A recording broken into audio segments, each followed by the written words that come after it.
Thank you to all the organizers and the people who have worked so hard to get this conference going at such a difficult time.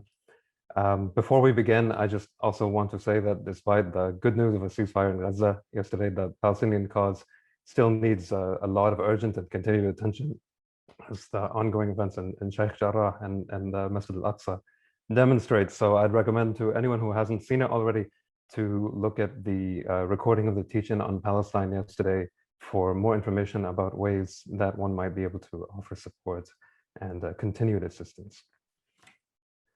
So as for the presentation, the question which I aim to explore today is, at its most general level, something along the lines of the following. What is to be done with the remains of a political concept? Or to put it in a slightly different way, does radical thinking from many centuries ago matter? Now, I'd like to put my cards on the table before starting. My preoccupation with this question stems in part from my chosen profession as a student of religion who works predominantly with sources produced in pre-colonial times, but it's also rooted in the experience of being identified with a community that's often perceived to be somehow stuck in history.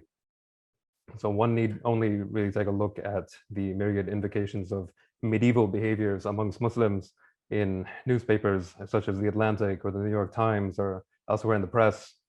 Or I could point you toward personal experiences, such as being told by a civil servant of a ruling communist party that, quote, "The problem with you people is that most of you are still living like Adam and Eve," end quote. So this progressive model of time still much in use in Western historical discourse. Within that model, being stuck in history is most certainly a bad thing.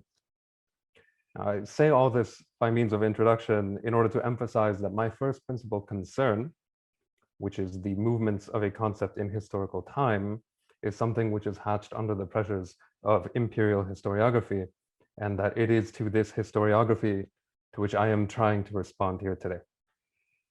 So now for the rest of my time, I mean to speak about a concept, and this concept is called Salah. Now, the term exists in a host of different languages, Arabic, Baloch, Persian, Pashto, Urdu, and many others, and it carries with it a range of meanings. In Islamic religious discourses, Salah commonly refers to the idea of the common welfare. Now, throughout the past millennium, it has functioned as a legal principle within Islamic law, a principle by which rulings can be generated and legitimated for the sake of common welfare, even in the absence of other documentary proofs or legal precedents or communal consensus or analogical reasoning or other sources of law. Let me illustrate this with a quick example. So one of the broadly accepted sources of Islamic law is the text of the Quran. And in that text, there's a prohibition on exploitative interest rates. Now, a prohibition on interest can complicate to some degree the question of banking in the 21st century and 20th century Muslim society. So one of the many ways by which Muslim jurists have sought to legitimate controversial financial techniques has been to invoke this principle of Salah. By doing so, interest rates become part of the common welfare. But long before jurists yoked Islamic law to the advance of global capital, Muslims were invoking Salah to write insurrectionary theory. Let us visit for a moment the region of Khorasan in the 14th century CE. As with most contexts, past and present, Khorasan in the 14th century was a site of governmental violence. Extractive taxation, abuses committed by official emissaries, the summary killings of popular religious leaders, and most pertinently, the violence brought about by struggles for power among the local elite. Now, following the murder of government officials in the village of Bashtin in the year 1336, an oppositional movement known as the Sarbadors, or the Gallows Birds, appeared on the political scene in Khorasan. A significant portion of the Sarbadors were followers of a Sufi master named Sheikh Hassan Juri. Sheikh Hassan himself was a former village school teacher turned wandering dervish, who was imprisoned by local authorities under suspicion of fomenting rebellion. After some rebels showed up and sprung him from jail, he became involved in the Sarbador movement, taking up a position of leadership against the local government. In a letter exchange following his jailbreak, the governor of the town of Nishapur accused Shaykh Hassan of weird and thus irreligious behavior unfit for a scholar. Now I'm going to share my screen for the text of this letter. So, the governor of Nishapur says to Shaykh Hassan is an ascetic and reclusive man who preaches the dervish path and seeks peace. No one among his forefathers and ancestors held positions of governance or rulership. Likewise, he was busy learning and worshipping from the beginning of his career till the present day. What is this desire that he has found, because of which sedition has befallen people and uncertainty has arisen in the realm? This behavior of his is downright weird. So there's a very idealized image of what it means to be a religious man or a darwish in this society. It's illustrated by the manuscript painting to your right, a man sitting by himself, probably contemplating God, thinking about the mysteries of the universe, but generally not a political person. Now, in his reply to the governor, Shaykh Hassan made the argument that actually this is not the case and dervishes can be something else. He argued for the legitimate and religious nature of rebellious actions. So, this is Shaykh Hassan's own words. From all across Khorasan, I've heard reports of havoc, murder, and rapine which have reached such a degree that defensive measures must be taken up. A kind of situation must be established in which tyranny is lifted, this strife is extinguished, and the homes, properties, families, progeny, bodies, and flocks of all Muslims are made safe from destruction and degradation. All the leaders and shaykhs and chiefs of Bayhaq and Nishapur provinces agreed that repelling this oppression and demanding the common welfare and salvation of Muslims is obligatory and necessary. It is known that in recent times a great number of people have been killed. According to the ancient speech and text of the glorious and noble Quran, if two factions of believers fight, put things right between them, and if one of them rebels against the other, then fight the rebels until they return to God's command. Everything known of the laws, dictates, and the intellect teaches that the common welfare is authoritative over all else. Don't let this breach widen. God be your friend and grant you success. Peace be upon whomsoever follows guidance. So in this text, what Shaykh Hassan is doing is accusing the authorities of bringing harm to a very specific set of items: houses, property, families, progeny, human bodies, and domestic animals belonging to Khorasan's Muslims. Now, this set of items corresponds, though inexactly, to the definition of Salah as set by one of the most widely read Muslim thinkers of the time, named Abu Hamid Ghazali. In his own writings, which had nothing to do with insurrectionary politics, Ghazali argued that Salah was no less than, quote, the purpose of Islamic law, and meant, quote, preserving the human necessities of religion, life, intellect, progeny, and property, end quote. By calling upon Salah, Shaykh Hassan refuted the governor's accusation of strange or heretical behavior. Insurrection is nothing less than an extension of God's law, an action taken to preserve what is necessary for the ideal human life. Shaykh Hassan is clear that insurrection can only be authorized by religious leaders. His own legitimation as a religious leader comes from a position as a respected darwish, but also through consultation with others, the request of local notables, and, in his own words, the agreement of all Muslims in the locale, or اتفاق الصغير مسلمانان. Furthermore, all political leadership is contingent upon the establishment of Salah, as Salah is a necessary precondition for the possibility of moral conduct.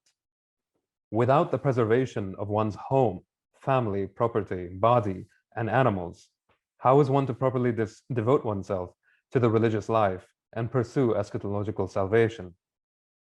Now, Shaykh Hassan's invocation of specifically Muslim homes, families, bodies, and animals draws rulers and the ruled into a community governed by shared norms.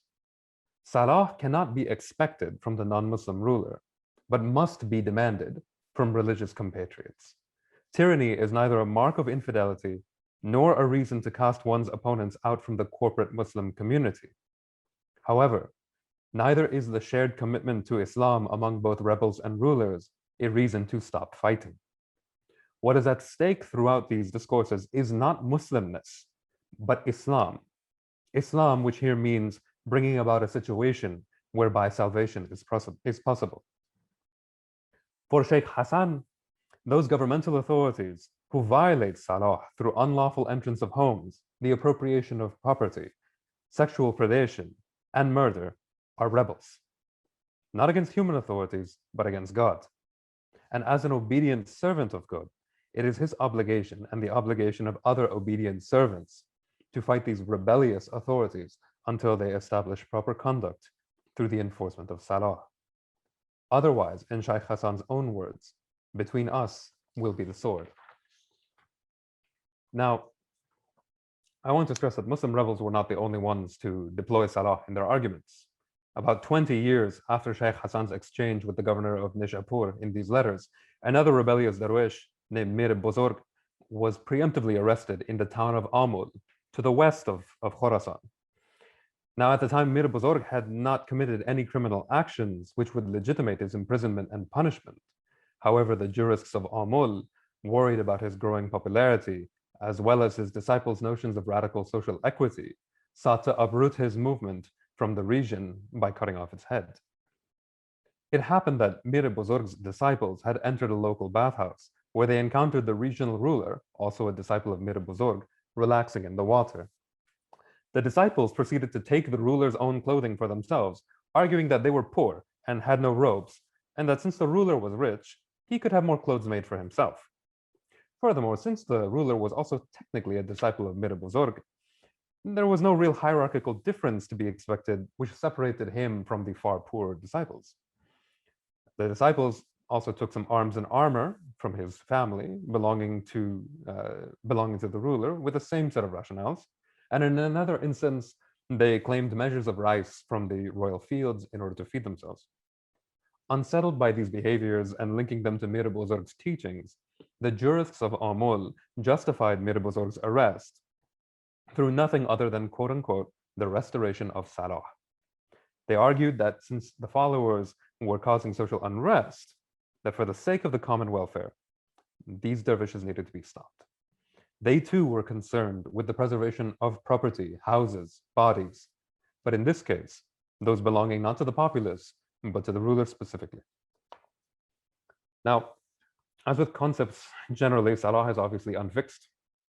For Ghazali, it was an abstract set of norms. For Shaykh Hassan, it was a support for his rebellious behaviors. For the jurists of Amul, it was a reason to arrest a radical thinker. And for today's Islamic bankers, a way to claim religious sanction for participation in global capitalism. The meaning of Salah is constantly being produced across these contexts, and over time it has lost some meanings and taken on others. What I'm trying to do here is not to fix the real meaning of Salah, or to argue for a hierarchy of meaning, or to even argue for the existence of a real meaning to Salah. However, I have quite obviously chosen to focus on a specific set of meanings for my presentation. And my reason for doing so is to ask what sort of political work can be done by these historical valences of Salah, even if the worlds in which they were produced have long since faded away. My suggestion, at least for today, is that the site of such political work is historiography. Edward Said was not the first to call out the colonial historiographical tradition of characterizing Muslims as apolitical barbarians, but his formulation of the critique did spread through many classrooms in the Anglophone academic sphere, to the point of becoming axiomatic for many today. Yet critique alone is deeply insufficient. Despite the fame of Orientalism, portraits of Oriental political passivity continue to be produced today, both within academic circles and outside of them. So I want to share with you one scholarly example from 2018, quite recently. Quote, one could possibly argue that the medieval Islamic political tradition never articulated a fully fledged or powerful doctrine about the right of disobedience, resistance, or rebellion, the deposition of an unrighteous ruler, or tyrannicide as compared to those formulated by Latin/Western European authors, such as John of Salisbury and the Monarchomachs in 16th century France. So, I'll stop the share right now. Now, in the context of the so-called global war on terror, such portraits, as one has seen above, must be understood as productions in service of today's civilizing missions. Salvation is once more key. This time, however, it is to be established through social secularization, open markets, and the acceptance of foreign military presences. The ordinary Muslim subject, who has been powerless for the past 14 centuries, will achieve a fuller humanity by acceding to the Western civilizational project. Now, from journalistic panic over medieval natures of Muslims and their medieval behaviors to Hollywood's visual diarrhea of Oriental despots and harem girls, today's imperial historiography relies upon the emptiness of the Muslim past, an imaginal space in which agency, creativity, and most crucially, laboring for justice all stand absent. Hollowing the past generates the gloomy conclusion that a particular set of Western values are necessary for any of the aforementioned three qualities to grow. But we can choose to reject this imperial mythology. Muslims past and present have never been the apolitical barbarians of page and screen. Furthermore, their agency is not in spite of Islam. On the contrary, it has often come about through myriad generations of it. This is the case with the concept of Salah and with much else. I began by asking what we might do with the remnants, traces, ghosts of political concepts from the past. For me, the answer is not resurrection. That is the purview of necromancers, saints, and gods. So let the past say dead. After all, only the dead can haunt us so relentlessly, returning again and again, always in motion across time. Thank you.